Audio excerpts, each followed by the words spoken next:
Tax से जुड़ी हर उलझनों को दूर करने के लिए लेकर हम हाजिर हैं आपका पसंदीदा शो टैक्स गुरु, जहां हम नियमों के दायरे में रहकर टैक्स बचाने के बेहतरीन तरीके आपको बताते हैं। नमस्कार, मैं हूं लक्ष्मण राय और आज हमारे साथ होंगे जानी मानी टैक्स एक्सपर्ट गौरी चड्ढा। गौरी, आपका स्वागत हमारे शो में। और इस शो में हम लोग कई सारी बातें करने वाले हैं, इसलिए अगले आधे घंटे तक जाइएगा नहीं, क्योंकि हम बताने वाले हैं कि क्रिप्टो करेंसी और NFT पर क्या है टैक्सेशन के नियम। स्टूडेंट को अगर मिली है मोटी रकम तो क्या उसे भरना होगा इनकम टैक्स रिटर्न, और साथ ये भी बताएंगे कि प्रॉपर्टी बुकिंग रद्द करने पर कैसे मिलेगा GST रिफंड। इन सारे मुद्दों पर बातचीत करेंगे। लेकिन इन दिनों सबसे एक महत्वपूर्ण मुद्दा चल रहा है क्रिप्टो करेंसी को लेकर के।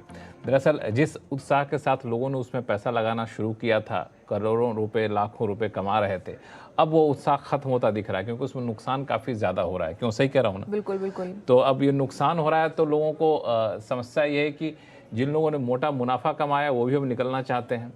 तो निकलने या फिर नुकसान उठाने या मुनाफा उठाने पर टैक्स के नियम बड़े पेचीदे हैं और बहुत सख्त हैं, तो इसका आपको ख्याल रखना होगा। इस पे गौरी से पूछ लेता हूँ। गौरी, ये सबसे पहले तो ये कि इस पे क्रिप्टो करेंसी और NFT पे अगर पूछूं कि टैक्सेशन के नियम क्या हैं, टैक्स की देनदारी कैसे बनती है, तो क्या है प्रावधान इस पर? देखिए लक्ष्मण, पिछले कुछ सालों से क्रिप्टो करेंसी बहुत ज़्यादा इन है, बहुत लोग इन्वेस्ट कर रहे हैं और उस पर कोई क्लैरिटी नहीं थी। हमने भी कई शोज़ किए, आपको ध्यान होगा, कि कैसे टैक्स भरना चाहिए। हम अपने हिसाब से लॉ को इंटरप्रेट करते थे और अपने हिसाब से बताते थे कि ऐसे पे कीजिए, ऐसे पे कीजिए। लेकिन पिछले साल बजट में सरकार ने बताया कि आप इसको फ्लैट रेट 30% पे कीजिए। कोई भी वर्चुअल डिजिटल एसेट से अगर आपको कोई भी इनकम हो रही है, उस पर आपको फ्लैट 30% टैक्स देना होगा।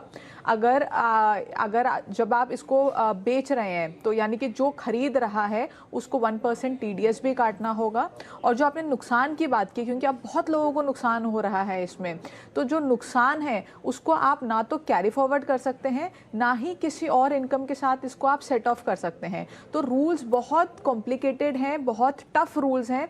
मतलब आपको क्रिप्टो करेंसी को किसी और इनकम के साथ कभी आप सेट ऑफ नहीं कर सकते हैं, उसको आप कैरी फॉरवर्ड नहीं कर सकते हैं। जो नुकसान आपको क्रिप्टो करेंसी में हुआ है वो आपको एज इट इज़ ही झेलना पड़ेगा। आपको और कोई इसमें बेनिफिट सरकार नहीं देती है। अनलाइक जो बाकी ऑप्शंस हैं जहाँ पे सेट ऑफ और कैरी फॉरवर्ड काफ़ी आसानी से किया जाता है, क्रिप्टो करेंसी में वो पॉसिबल नहीं है। तो इसमें नुकसान को सेट ऑफ कहीं नहीं कर सकते। नुकसान हुआ तो आपका और मुनाफा हुआ तो सरकार 30% सरकार का गया। तो ये फायदे का सौदा बचा कि नहीं बचा इतना टैक्स लगने के बाद? देखिए, क्रिप्टो करेंसी में अब जो हम देख रहे हैं, जो लोग बहुत ईगरली इन्वेस्ट करते थे, बहुत ज़्यादा क्रिप्टो करेंसी में एक्सपोजर था, वो अब धीरे धीरे या तो ख़त्म होता दिख रहा है उनमें, या कम होता दिख रहा है। तो उस हिसाब से, जिस हिसाब से पहले इन्वेस्ट किया करते थे, अब उस हिसाब से तो डेफिनेटली नहीं कर रहे हैं। तो लेकिन कर रहे हैं आप, तो सतर्क रहिए, क्योंकि सरकार इसको बहुत साफ तरीके से मान्यता भी नहीं दे रही है, हालांकि मनाही भी नहीं की है, और बैंकिंग ट्रांजैक्शन इसके जरिए करने पर ही पाबंदी है। और फिर भी आप मुनाफा कमा रहे हैं तो टैक्स आपको देना पड़ेगा 30%। और बहुत ही महत्वपूर्ण बात गौरी ने बताया कि अगर आपको नुकसान होता है तो आप नुकसान को कहीं भी सेट ऑफ नहीं कर सकते, जैसे कि बाकी ऑप्शन आपके पास खुले रहते थे। यहाँ बिल्कुल साफ है, इसलिए आप अपने जोखिम को ध्यान में रखिए और जहाँ तक संभव हो इसको ख्याल में रखते हुए क्रिप्टो करेंसी में पैसा लगाएं। अगर आप मुनाफा कमाते हैं तो इस टैक्स के प्रावधानों का भी खास ख्याल रखें। हालांकि इस बीच रिजर्व बैंक ऑफ इंडिया ने भी सेंट्रल क्रिप्टो करेंसी के तर्ज पे ही एक सेंट्रल डिजिटल करेंसी लॉन्च कर दी है। पायलट प्रोजेक्ट शुरू हो गया है, तो हो सकता है कि एक विकल्प के तौर पर आने वाले दिनों में आम लोगों को देखने को मिले। ये तो रही बात क्रिप्टो करेंसी और उस पर टैक्स की देनदारी को लेकर के। अब शुरू करते हैं सवाल जवाब का सिलसिला। सबसे पहला सवाल लेते हैं भोपाल से। सतीश कुमार जी हमारे साथ फोन लाइन पर जुड़ चुके हैं। सतीश जी नमस्कार। हाँ नमस्कार सर, मैं सतीश भोपाल से बोल रहा हूँ। जी सतीश जी बताएं, सवाल क्या है? मेरा सर सवाल ये है, मेरा बेटा 19 साल का है और वो कॉलेज में पढ़ रहा है अभी। ठीक है। उसको मेरे बड़े भाई ने, मेरे रियल ब्रदर ने, उसको फ्यूचर के लिए 5 लाख रुपए ऑनलाइन गिफ्ट किया है उसको। अच्छा, है ना? तो अब वो उसने पैन नंबर भी ले लिया मेरे बेटे ने अभी। हाँ। तो अब क्या उसको रिटर्न, क्या ब्लड रिलेशन में मिला है तो रिटर्न में भरनी पड़ेगी, क्योंकि इनकम तो कुछ है नहीं उसकी अभी। लेकिन सबसे पहले तो बहुत अच्छी बात है कि आपके बड़े भाई ने आपके लड़के को पैसा दिया फ्यूचर के लिए। इतनी चिंता करते हैं अपने भाई के बच्चे को लेकर के, तो अच्छी बात है। तो अभी आपने बहुत सही सवाल उठाया, चूंकि पैसा मिला है वो भी अच्छी खासी रकम है, 5 लाख रुपये, और गौरी इन्होंने पैन भी ले रखा है, रिटर्न भरना पड़ेगा। तो देखिए, जैसे इन्होंने बताया कि इनकी कोई और इनकम नहीं है तो रिटर्न तो भरने की ज़रूरत नहीं है। हालांकि जब कोई बड़ा अमाउंट गिफ्ट में मिलता है तो हर प्रोफेशनल एक अलग व्यू देता है कि आप उसको रिटर्न में दिखाइए या आप उसको रिटर्न में मत दिखाइए। दोनों ही केस में टैक्सेबिलिटी तो ज़ीरो है, क्योंकि आपके ब्लड रिलेशन में, यानी कि जो रिलेटिव की डेफिनेशन में as per income tax act में आते हैं, उन्होंने गिफ्ट दिया है। तो जो 5 लाख रुपए की रकम आपके बेटे को मिली है उसके ऊपर कोई टैक्स की देनदारी नहीं बनती है। अगर आप रिटर्न भरना चाहते हैं तो आप रिटर्न भर भी सकते हैं, नहीं भी भरेंगे तो आप कोई लॉ को ओवर रूल नहीं कर रहे हैं, कोई गलती नहीं कर रहे हैं। लेकिन जैसा ये 5 लाख पे आप कह रही हैं क्योंकि 5 लाख तक रिटर्न भरना जरूरी नहीं, इस वजह से। नहीं, मैं इसलिए बोल रही हूँ क्योंकि ताया ने गिफ्ट दिया है। ताया जो होते हैं वो आपके ब्लड रिलेशन में आते हैं, इनकम टैक्स एक्ट में रिलेटिव की डेफिनेशन में आते हैं। तो ये जो पैसा उनको मिला है ये एग्जेम्प्ट है, इस पे कोई इनकम टैक्स उनको देने की जरूरत नहीं है। तो अगर आप अपनी रिटर्न फाइल भी करेंगे तो आप इसको एग्जेम्प्ट इनकम में ही दिखाएंगे, आप उसको टैक्सेबल नहीं दिखाएंगे। अगर ये 10 लाख भी होता तो भी इसके ऊपर कोई टैक्स नहीं लगता। लेकिन अगर मान लीजिए इनके लड़के ने उस 5 लाख रुपए को कहीं इन्वेस्ट कर दिया, क्योंकि फ्यूचर के लिए तो हो सकता है खर्च ना करें, कहीं इन्वेस्ट कर दे और उस इन्वेस्टमेंट पर उनको अच्छी खासी आमदनी हो रही, तो बिल्कुल कोई क्लबिंग की प्रोविजन इसमें एप्लीकेबल नहीं है। अगर कोई 5 लाख को इन्होंने कहीं इन्वेस्ट कर दिया, उस पर सपोज कीजिए उन्होंने 50,000 कमाए, 1 लाख कमाए, वो उनके बेटे के ही इनकम में टैक्सेबल होंगे। और जहां ये इनकम आपके बेटे की सारे सोर्सेज से मिला के, हो सकता है कल को उनकी नौकरी लगे या वो कोई फ्रीलांस काम शुरू करें, कोई बिजनेस शुरू करें, तो अगर उससे इनकम होती है तो वो अगर 2.5 लाख से ऊपर जाती है टोटल इनकम, सारी इनकम्स मिला के, तो उनको रिटर्न भरनी ज़रूरी हो जाएगी। लेकिन एक बात का यहाँ पे ध्यान रखें, जो कि हम ऐसे हर सवाल में साथ में बताते हैं कि अगर ऐसी कोई मोटी रकम आपको गिफ्ट में मिली है जो कि टैक्स एग्जेम्प्ट है तो गिफ्ट डीड बना के ज़रूर चलिए, ताकि आगे जाके आपको कोई दिक्कत ना हो। तो बिल्कुल इसका ख्याल रखिएगा। और इस 5 लाख रुपए के आधार पे तो कोई रिटर्न नहीं फाइल करना है, इसके ऊपर आमदनी भी होती तब भी आपको किसी चीज़ की चिंता करने की ज़रूरत नहीं है। चलते हैं, अगला सवाल लेते हैं कोलकाता से, जहां से स्नेहा केसरी जी हमारे साथ फोन लाइन पर। स्नेहा जी नमस्कार, क्या उलझन आपकी? नमस्कार सर, मैं स्नेहा बोल रही हूँ कोलकाता से। सर मेरी सवाल ये है, फाइनेंशियल ईयर 15-16 में मेरे फादर ने एक लैंड सेल की थी under national highway project government को, जिसमें टीडीएस 3 लाख की टीडीएस डिडक्ट हुई थी। बट किसी रीजन की वजह से हमने जो रिटर्न लगाया था 15-16 का वो इनवैलिड हो गया था, और हमारे जो प्रैक्टिशनर थे उन्होंने रिवाइज नहीं की रिटर्न, तो वो रिटर्न इनवैलिड ही रह गया। तो सर क्या अभी हम वो टीडीएस की रिफंड क्लेम कर सकते हैं? देखिए, थोड़ा सा ये मुश्किल है, क्योंकि अब आप उसको रिवाइज नहीं कर सकते हैं और अब आप उस रिटर्न को वैलिडेट नहीं कर सकते हैं खुद से। लेकिन एक तरीका है जो आप एक बार करके देखिए कि एक कॉन्डोनेशन रिक्वेस्ट आप ऑनलाइन और ऑफलाइन दोनों ही जमा करा दीजिए। जब आप ऑफलाइन जमा कराएंगे तो खुद पर्सनली जाके नीचे जो आस्क डेस्क होता है उस पर ना दे के, अगर आईटीओ से आप खुद मिलें, जो भी आपके वार्ड के कंसर्न्ड ऑफिसर हैं उनसे मिलें और उनको रिक्वेस्ट करें और उनको जो कॉन्डोनेशन लेटर है वो सबमिट करें, तो हो सकता है कि वो उसको वैलिड वो कर दे। हालांकि ये थोड़ा सा मुश्किल है क्योंकि बहुत पुरानी रिटर्न है और अब रिवाइज भी नहीं हो सकती है। तो फिलहाल वक्त है छोटे से ब्रेक का। ब्रेक के बाद जानेंगे पत्नी को दिए गए गिफ्ट पर टैक्स की देनदारी, बताएंगे छोटे से ब्रेक के बाद। ब्रेक के बाद एक बार फिर से आपका स्वागत है। आप देख रहे हैं टैक्स गुरु और आपके सवालों का जवाब देने के लिए हमारे साथ हैं जानी मानी टैक्स एक्सपर्ट गौरी चड्ढा। गौरी, कई लोगों के सवाल लेंगे, अभी हमारे पास कॉलर हैं, लेकिन एक सवाल जो बार बार हर शो में आता रहता है वो है कि पत्नी को जो गिफ्ट दिया जाता है उस पर टैक्स देना पड़ेगा क्या, उस पर टैक्स की देनदारी क्या बनती है? तो मुझे लगता है इस पर एक कंप्रिहेंसिव जवाब दे देंगी तो कई सारे दर्शकों का भला हो जाएगा। जी देखिए, जो इनकम टैक्स एक्ट है उसमें एक रिलेटिव्स की डेफिनेशन है जिसमें बहुत सारे रिश्तेदार इंक्लूडेड होते हैं। अगर उनसे कोई गिफ्ट मिलता है तो उसके ऊपर कोई टैक्स नहीं लगता है, जिसमें पति पत्नी भी इंक्लूडेड हैं। और कौन कौन इंक्लूड है? बहुत सारे रिश्तेदार हैं, भाई बहन, माता पिता, दादा दादी, चाचा चाची। ब्लड रिलेशन में जो है वो है मोटा मोटा। हाँ बिल्कुल कह सकते हैं, लेकिन एक बार गिफ्ट लेने या देने से पहले उस एक्ट की डेफिनेशन को ज़रूर चेक कीजिएगा। अगर कोई रिलेटिव उससे बाहर होता है तो फिर वो पूरा अमाउंट जिसको गिफ्ट मिल रहा है उसके हैंड्स में टैक्सेबल हो जाता है। अब बात करें पति पत्नी की, तो अगर पति अपनी पत्नी को या पत्नी अपने पति को कोई गिफ्ट दे रही है तो दोनों ही केस में दोनों के ही ऊपर कोई टैक्स की देनदारी नहीं बनती है। लेकिन यहाँ पे एक कैच है, जो बाकी रिलेटिव्स की जो गिफ्ट अगर बाकी रिलेटिव्स से as per income tax act मिल रहा है तो उस केस में ये क्लबिंग के प्रोविजंस नहीं लगते हैं। तो ये जो प्रोविज़न है ये कहता है कि अगर जैसे पति ने पत्नी को कोई अमाउंट गिफ्ट किया और पत्नी ने उस पैसे को कहीं इन्वेस्ट किया और उसके ऊपर कोई कमाई की, तो जो उन्होंने उसके ऊपर कमाई की है, जो उनको मुनाफा हुआ है, वो सारा का सारा हस्बैंड की इनकम में ऐड होके टैक्सेबल होगा। और वाइस वर्सा, अगर पत्नी ने पति को दिया है तो भी ऐसा होगा। तो हम लोग बेसिकली जो टैक्स पेयर्स हैं वो ये करते थे कि टैक्स बचाने के लिए, जैसे वाइफ की कोई इनकम नहीं है तो वाइफ के नाम पे कुछ अमाउंट ट्रांसफ़र करके उनके नाम पे एफडी करा दी, तो इससे आप टैक्स से बच नहीं सकते हैं। कहीं ना कहीं अगर आप 30% ब्रैकेट में आते हैं तो आपको उस पर 30% ही टैक्स देना होगा, क्योंकि वाइफ ने जो उस पैसे पे इंटरेस्ट कमाया है वो आपकी ही इनकम में टैक्सेबल हो रहा है।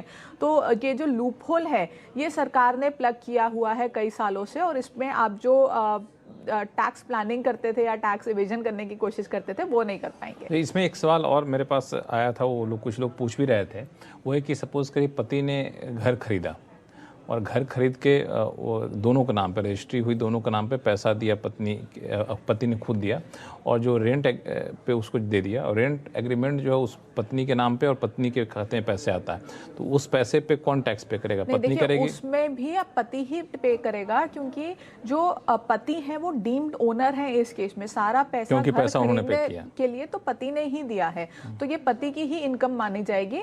वो तो पत्नी को ऐड कर लेते हैं लीगल पर्पसेस के लिए कि कल को कोई अनहोनी हो जाए, कुछ हो जाए तो वाइफ को कोई प्रॉब्लम ना हो और वो घर वाइफ के नाम पे हो। लेकिन वाइफ की कोई कंट्रीब्यूशन नहीं रही है इस केस में, क्योंकि वाइफ की कोई इनकम ही नहीं है, तो वो जो रेंटल इनकम आएगी वो सारी पति के ही हैंड्स में टैक्सेबल। तो बिल्कुल ध्यान रखें, पत्नी को पैसा देकर के आप इनकम टैक्स से बचने की कोशिश ना करें, क्योंकि अगर आपका पैसा है तो टैक्स आपको ही देना पड़ेगा उस पर, अगर कोई आमदनी होती है तो। चलिए फिर से शुरू करते हैं सवाल जवाब का सिलसिला। दिल्ली से हमारे पास कॉल आया है धर साहब का। धर साहब नमस्कार। नमस्कार जी, कैसे हैं आप? क्वेश्चन ये है, हाँ बस ठीक है जी, बताएं सवाल। मेरा क्वेश्चन ये है कि भाई मेरी जो मिसेज है वो क्या कहते हैं सीनियर सिटीजन है, उनकी income interest plus capital gains on shares, listed shares and mutual funds पे है। तो इन्होंने 1 लाख का LTCG जो है long term capital gain book already किया हुआ है इस साल। अच्छा, और इनका जो है इंटरेस्ट 1 लाख के ऊपर ही है। तो और इन्वेस्टमेंट इन्होंने 1.5 लाख का अंडर सेक्शन 80C किया हुआ है। तो मेरा अब ये क्वेश्चन ये है कि अंडर सेक्शन 112 के 1 लाख इनको फ्री हो जाएगा LTCG, और जो बेसिक एग्जेम्पशन है इनकी 3 लाख की है, 50,000 इनका इंटरेस्ट छूट मिलती है।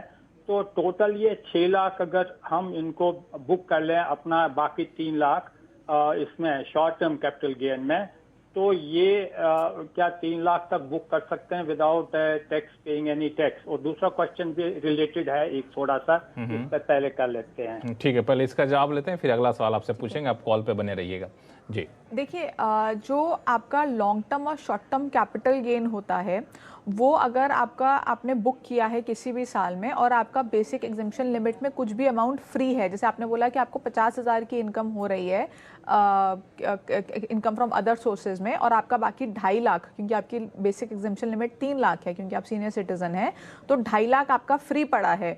तो लॉन्ग टर्म और शॉर्ट टर्म कैपिटल गेन जो आपका है वो आप 2.5 लाख तक वहाँ से एडजस्ट कर सकते हैं, उस पर आपको कोई टैक्स नहीं देना होगा। लेकिन जो 80C है वो इस केस में नहीं मिलता है, तो 80C को आप भूल जाइए। लेकिन आप जो अपना लॉन्ग टर्म और शॉर्ट टर्म कैपिटल गेन है, 1 लाख आपने लॉन्ग टर्म कैपिटल गेन में ऑलरेडी आपको फ्री हो गया है, क्योंकि वो तो एज पर लॉ आपको फ्री किया गया है।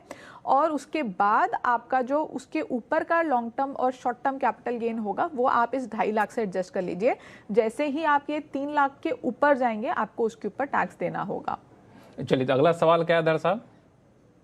अगला सवाल ये है कि भाई इन्होंने, मेरी मिसेज ने अपनी डॉटर को कुछ shares last year as gift transfer किए थे ऑफ मार्केट में, लिस्टेड शेयर्स हैं। तो ऑफ मार्केट में इन्होंने लास्ट ईयर किए थे कुछ ट्रांसफर, और वो अभी जैसे हम उसको सेल कर लें तो इसका जो है किसके ऊपर टैक्स लायबिलिटी बनती है और किस डेट से बनती है?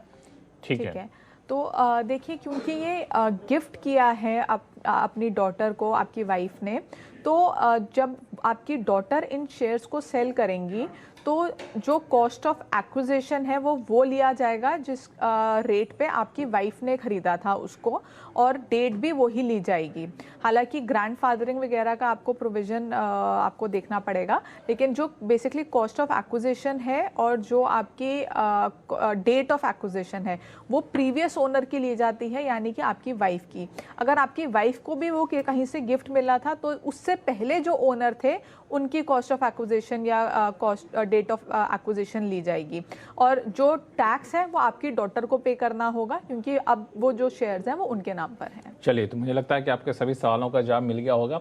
अगला सवाल लेते हैं अशोक कुमार जी का। ये नई दिल्ली से है, लेकिन इन्होंने ईमेल के जरिए सवाल भेजा है और कह रहे हैं कि गोल्ड ETF पर टैक्स की देनदारी क्या है और किन किन दरों पर गोल्ड ETF पर टैक्स लगता है। यानी मुझे लगता है गोल्ड ETF में इन्होंने निवेश किया हुआ, उस पर टैक्स की देनदारी जानना चाहते हैं। जी, तो जो गोल्ड ETF होता है वो गोल्ड की तरह ही आप उसकी टैक्सेबिलिटी समझ सकते हैं। जब आप उसको 36 मंथ से ज़्यादा होल्ड करते हैं तो वो लॉन्ग टर्म एसेट बन जाता है। 36 मंथ से कम होल्ड करते हैं तो वो शॉर्ट टर्म एसेट होता है। तो जब आप उसको 36 मंथ्स के बाद बेचेंगे तो आपको जो टैक्स देना होगा वो देना होगा 20% पे। आपको साथ में इंडेक्सेशन का बेनिफिट मिलेगा। इंडेक्सेशन मैं छोटे से शब्दों में बता देती हूँ कि बेसिकली आपका इन्फ्लेशन को एडजस्टमेंट करके आपको आपका जो कैपिटल गेन होता है वो थोड़ा सा कम हो जाता है इंडेक्सेशन अगर आप करते हैं। तो आप इंडेक्सेशन करेंगे तो आपको उसके बाद 20% पे इस पे टैक्स देना होगा। और अगर आप 36 मंथ से पहले बेच देते हैं, यानी शॉर्ट टर्म कैपिटल गेन होता है आपको ETF में, तो वो जो इनकम है वो आपकी स्लैब रेट पे चली जाती है। तो अगर आप 20% स्लैब रेट पे फॉल करते हैं तो आपको 20% टैक्स देना होगा। अगर आप 30% ब्रैकेट में आते हैं तो आपको 30% टैक्स देना होगा। और क्योंकि ये शॉर्ट टर्म है तो इसमें कोई इंडेक्सेशन का बेनिफिट नहीं मिलता है। इंडेक्सेशन हमेशा लॉन्ग टर्म एसेट्स के केस में मिलता है। तो चलिए, गोल्ड ETF से जो भी आमदनी होती है वो बेसिकली आपकी आमदनी में जुड़ जाएगी और जिस टैक्स ब्रैकेट में आते हैं उसके हिसाब से आपको टैक्स देना पड़ेगा। फिलहाल वक्त है छोटे से ब्रेक का। ब्रेक के बाद बताएंगे कि कंपोजिशन स्कीम के तहत क्या है GST की देनदारी। ब्रेक के बाद एक बार फिर से आपका स्वागत है। आप देख रहे हैं टैक्स गुरु और आपके सवालों का जवाब देने के लिए हमारे साथ हैं जानी मानी टैक्स एक्सपर्ट गौरी चिड्डा। गौरी, एक सवाल हमारे पास आया है विजय सिंह साहब का। ये मुंबई से हैं जो हमारे साथ फोन लाइन पर जुड़ चुके हैं। विजय सिंह साहब नमस्कार, क्या सवाल आपके पास? नमस्कार लक्ष्मण जी, नमस्कार गौरी जी, नमस्कार। मैं टैक्स गुरु का लास्ट 5 ईयर से बहुत बड़ा फैन हूँ और मैंने एक भी एपिसोड मिस नहीं किया है। मुझे बहुत नॉलेज मिला है। बहुत बहुत धन्यवाद। टैक्स गुरु टीम को बहुत बड़ा धन्यवाद है, बहुत बड़ा थैंक्स है। अभी मेरा सवाल ऐसा है कि देखिए, हमारी जो फॉर्म है उसका नाम है XYZ। हमारा जो पैन नंबर है इनकम टैक्स के अंदर वो भी हमने फॉर्म का नाम XYZ नाम से लिया हुआ है। फॉर्म का बिजनेस है बैंक्वेट हॉल चलाना, बैंक्वेट हॉल रन करने का, जिसका नाम है ABC। और वो बैंक्वेट हॉल जो है वो शादी के लिए, एंगेजमेंट के लिए, ऑफिस मीटिंग्स के लिए भाड़े पे हम लोग देते हैं। अभी मेरा सवाल ये है कि हम लोग GST registration under voluntary basis under composition scheme हम लोग एप्लीकेशन करना चाहते हैं, तो हमें वो फॉर्म का नाम जो XYZ है जिसके नाम पे इनकम टैक्स के अंदर पैन रजिस्ट्रेशन है वो नाम पे करना चाहिए कि जो बैंक्वेट हॉल का नाम ABC है वो नाम पे करना चाहिए? ये मेरा पहला सवाल है। मेरा दूसरा सवाल पहले सवाल का जवाब दे दें, पहले साल का जवाब दे देते हैं, फिर दूसरा सवाल आपका ले लेंगे। आप फोन पे बने रहिए। और आपका ये जो है नाम बड़ा ही अनूठा नाम रखा है, XYZ और ABC। वो टीवी पे बताना नहीं चाह रहे आप? टीवी बताना नहीं चाहते हैं आप? बड़ा लंबा हो जाता है इसलिए मैंने नहीं बोला। ठीक है, हाँ, बताइए। ठीक है, तो देखिए, जो आपने XYZ बताया जिस पे आपका पैन रजिस्टर्ड है उसको हम बोलते हैं लीगल नेम। और जो आपका ABC आपने बताया जिस नाम पे आपका बैंक्वेट हॉल, जहाँ पे आपका बोर्ड लगा होगा, बैनर लगा होगा, जिस नाम को आप एडवर्टाइज करते होंगे, उसको हम बोलते हैं ट्रेड नेम। तो जब आप अपना GST रजिस्ट्रेशन कराने जाएंगे तो आपको दोनों ही नाम उसमें पूछे जाएंगे एप्लीकेशन में कि लीगल नेम क्या है और ट्रेड नेम क्या है। तो लीगल नेम में आप डालिए XYZ और ट्रेड नेम में आप डालिए ABC। तो आपको दोनों ही डालने हैं। और ज़्यादातर मैं आपको बता दूं, बिजनेस में ऐसा ही होता है कि लीगल नेम कुछ और होता है, ट्रेड नेम कुछ और होता है। तो आपने कुछ गलत नहीं किया है और कुछ अलग नहीं किया है। बिल्कुल। अगला सवाल क्या है आपका? अगला सवाल ये है कि ये हम लोग जा रहे हैं कंपोजिशन स्कीम में on voluntary basis, this is the rendering of service. तो उसमें थ्रेशोल्ड अपर लिमिट कितनी है? 20 लाख की है, 40 लाख की है? गौरी? कितनी है उसके अंदर, और देखिए- हमें रेट ऑफ टैक्स क्या भरना पड़ेगा, जो गवर्नमेंट को रेट ऑफ टैक्स भरना पड़ेगा वो। ठीक है। देखिए, कॉम्पोजिशन जो सर्विसेज के लिए बनाई गई है उसमें जो अपर लिमिट है वो है 50 लाख। तो जैसे ही आप 50 लाख का टर्नओवर क्रॉस करेंगे तो आप कॉम्पोजिशन से बाहर हो जाएंगे और आप रेगुलर स्कीम में आ जाएंगे। और जो रेट कॉम्पोजिशन का रखा गया है फॉर सर्विसेज वो है 6%। तो आपको 6% के रेट पे आपको देना होगा, और इस केस में आपको कोई इनपुट नहीं मिलता है, क्योंकि कॉम्पोजिशन स्कीम का सबसे मेन रूल ये है कि आपको कोई भी इनपुट आप अवेल नहीं कर सकते हैं। तो सारे इनपुट आपके डेड इनपुट हो गए, और जो आपका आउटपुट है उस पे आपको 6% का टैक्स देना पड़ेगा। चलिए अगला सवाल लेते हैं राजेश जी का, जो ईमेल के जरिए आया है। इन्होंने दरअसल 2020 में अंडर कंस्ट्रक्शन फ्लैट खरीदा था और 2021-22 के लिए जीएसटी का भुगतान भी कर दिया, लेकिन 2022 में पोजेशन से पहले ही बुकिंग इन्होंने कैंसिल कर दी। अब बिल्डर ने रिफंड देने से तो मना कर दिया, अब जानना चाहता है कि जीएसटी जो हमने चुकाया क्या वो रिफंड मिल सकता है, क्या मिलेगा तो कैसे? गौरी?